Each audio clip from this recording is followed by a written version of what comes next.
As we edge close to the summer 2025, focus switches to the international scene, that's right. And of course, over in the States, it'll be a Gold Cup, that's right, with 16 nations competing for glory. Today, we're going to preview a nation, and we're coming at you next.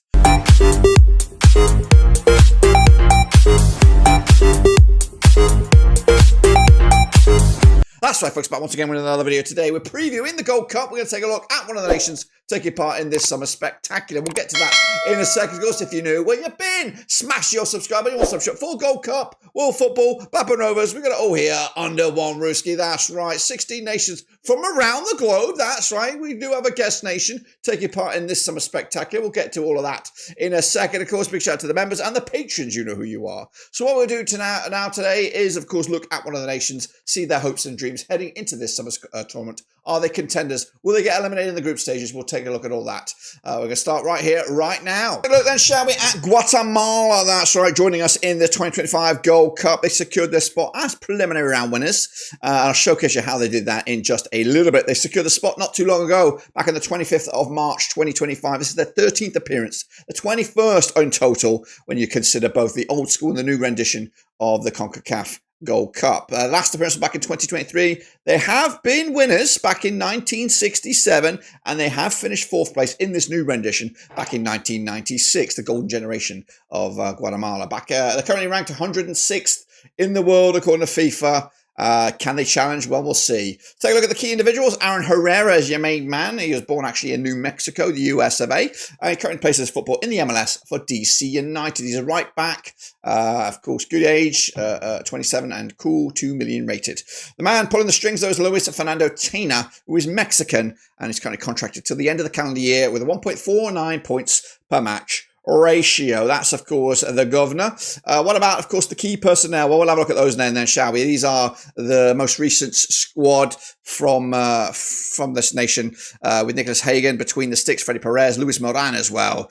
Into the defensive ranks, the likes of Jose Pinto, Aaron Herrera, Alan Llanes, Kevin Ruiz, also competing for defensive spots. Into midfield, the likes of Oscar Santis. We've also got Elmer Cardoza, Jonathan Franco, also in midfield. Up top, the likes of Nathan Mendez-Lang of Derby, Jose Martinez as well, and Rubin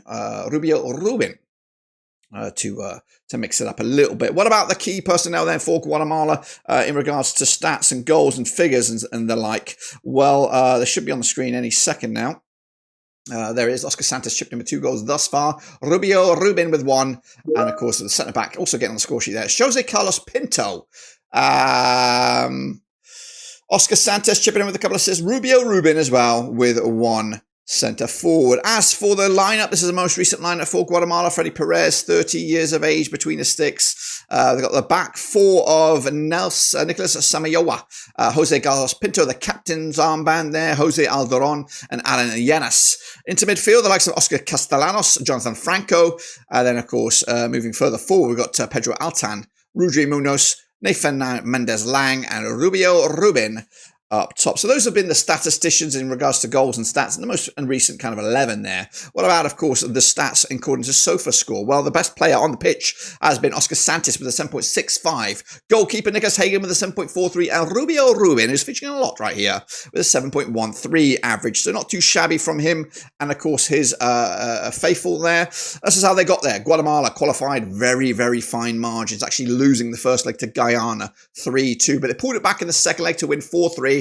And they're through, and guess what? They're in this group. Group C, a very, very difficult group, alongside heavyweights Panama, Jamaica. Those guys are expected to feature in the top 2, but Guatemala aren't out of it yet, especially when you consider they could take points off Guadalupe in the last match. Again, just like some other nations, they'll be taking on some World Cup qualifiers, which should be primary focus over the summer here. And they'll take on Jamaica in the second round. They'll take on Jamaica firstly in this Gold Cup 6 days later. So we'll see if there's going to be a difference in quality between the World Cup qualification focus and make progress in the Gold Cup. Then they'll take on Panama, of course, June 20th, and then Guatemala. Again, just like I said, if you take on one of the bigger boys in the first game where expectations are all over the place and maybe you catch them on a bad day, you might just get something out of it. And that's what Guatemala can hope for here. They are probably the third best team on paper when you look at it. Guadalupe, with so much, to do, and very, very small talent pool. Guatemala definitely have a better spread of talent, and they could feature, and they could trouble. Anyway, this is their kit, and it's not too shabby looking kit. Look at that.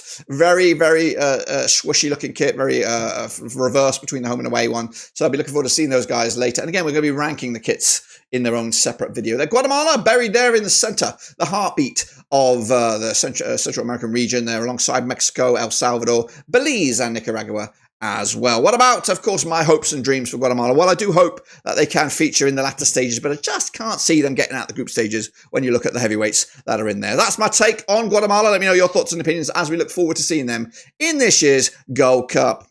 Well, there you have it, folks. There you bloody have it. That's right. Does this nation stand a chance to get through to the knockout stages? Do they even have a shot at glory? Let me know down below. Of course, over the course of the next few days, we'll preview the remaining nations in this summer's tournament. If you already missed one, make sure you check it out as well. And do me an honor and smash that thumbs up and smash your subscribe. We're going to have non-stop coverage of the Gold Cup right here, of course, so make sure you hit the order of subscribing to the channel. But until then, I'll see you soon when we return. But until then, we're done.